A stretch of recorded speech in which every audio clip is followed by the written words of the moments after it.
Good morning, everyone. Wonderful to see you all here. And to our friends from Colombia, bienvenido. I just am particularly pleased to do this because I also have a little history with this. In fact, I've taken part in these dialogues going back to 2015 and 2016 when I was Deputy Secretary of State. So, as Brian said, this has been an ongoing and, I believe, very important process between our two countries. A very special welcome, Alvaro, to you. Wonderful to have you here for what is indeed the 10th high-level dialogue between our countries. I had the opportunity to lead our delegation to the last dialogue in Bogota in 2021. And it's a testament to the strength of the relationship that this exchange, as I said, has continued, and indeed it's expanded across administrations in both of our nations. The dialogue, like a 2 centuries-old friendship, is built on a shared foundation of 2 vibrant democracies committed to ensuring that our people can reach their full potential. We recognize that when it comes to tackling the global challenges that are affecting the lives of Colombians and Americans alike, from the existential threat posed by climate change to the unprecedented movement of people across our hemisphere, we're simply better off when we're tackling these challenges together. And the ripple effects of our cooperation on these and other issues extend far beyond our 2 countries. They extend to the hemisphere. Indeed, they extend to the world. Across the upcoming dialogue, we will focus on concrete steps to strengthen our cooperation and work to deliver tangible results for our people. So let me just take a few minutes to highlight some of the areas where we are going to work to do that. We'll continue working to help Colombia reach its ambitious climate goals, from providing ongoing technical assistance on wind and solar projects to strengthening protection of the Amazon. We'll expand pathways for farmers, for textile producers, and other small and medium-sized businesses in rural areas to get their products to global markets and reap the benefits of the US-Colombia Free Trade Agreement. Our dialogue will also focus, of course, on improving civilian security.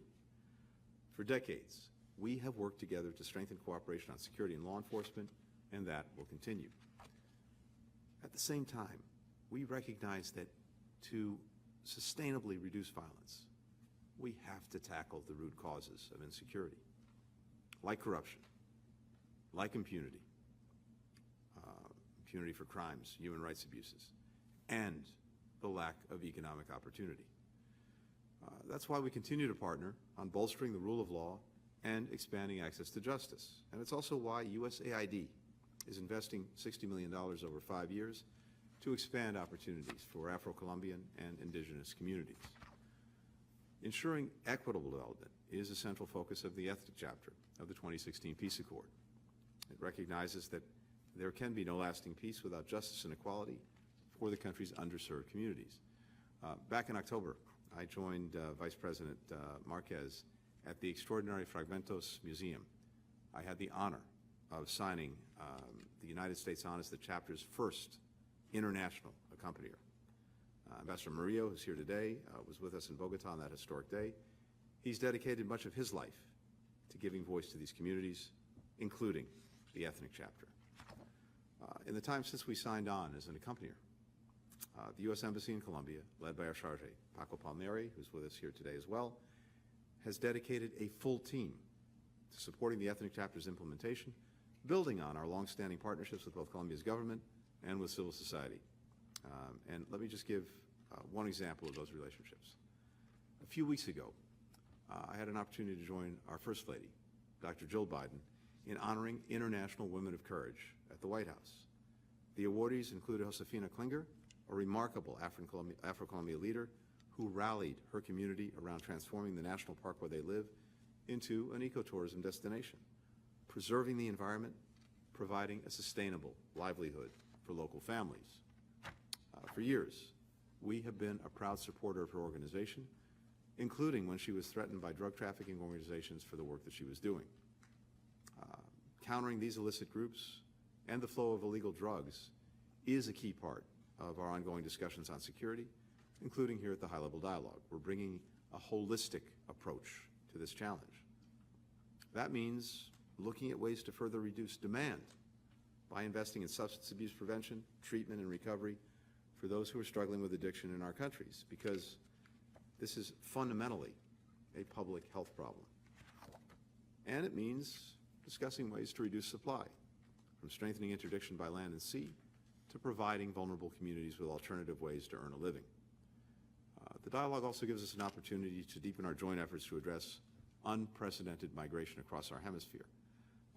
Indeed, we're all experiencing unprecedented migration around the world.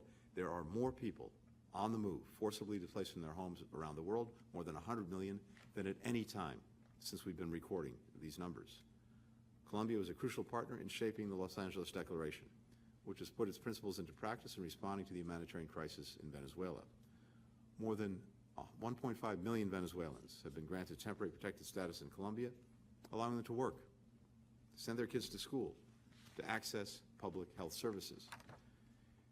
Here again, I had a chance to meet last time I was in Bogota with some Venezuelan families. This is back in October at the Integrata centers, and heard firsthand how TPS has allowed them to become productive members of their new communities. Colombia is showing the way that migration, when it's managed safely, humanely, and as a region, can actually increase stability and can be an opportunity, not a burden, for communities. The United States has been a steadfast partner in these efforts, providing more than $900 million in humanitarian, economic development, and health assistance to Colombia to help Colombia address the consequences of the Venezuela crisis. Next month, we will host our first ever Cities Summit of the Americas in Denver, Colorado. The mayor of Bogota, my host at the Integrata Center, will be there along with the mayors of Cartagena, Barranquilla, dozens of other cities across the hemisphere, including in the United States.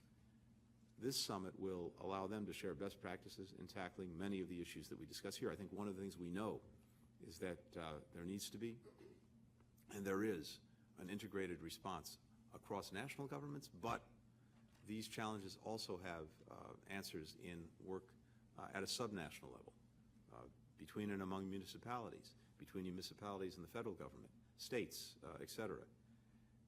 Again, it's a reminder that important as this dialogue between our national governments is, there are US-Colombian dialogues at every level of our societies, between our governments, businesses, civil society, and directly between our citizens. And I'm convinced, based on the experience that we've had over many years, that these dialogues are one of the most important ways to actually benefit our people, to benefit our communities, to benefit the region that we share. So with that, thank you all for being here. Thank you for your participation, for all the hard work that's gone into today, for all the hard work that will continue today and in the days that follow. And with that, Alvaro, the floor is yours.